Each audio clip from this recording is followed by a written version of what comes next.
अस्सलामुअलैकुम नाजरीन, आप देख रहे हैं जावेद खानेवाल यूट्यूब चैनल। मैं हूँ रहीम बख्श। इस वक्त आपको मैं सिखाऊंगा झाड़ू पोछा तो किस तरह करना है सफाई। तो सफाई के साथ पोछा भी लगाना है, वो भी आपको सिखाते हैं। चलें स्टार्ट करते हैं। इसको हमने रखा है, न, इसको हमने रखा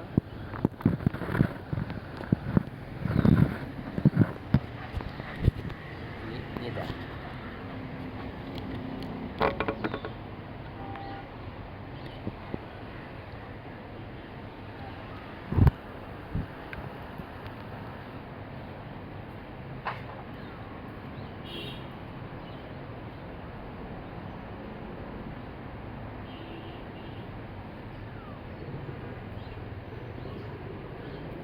तो नाजरीन, ये झाड़ू है, ये सुपड़ी है।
देखिए, फर्श चमकाने के भी कुछ ढंग होते हैं।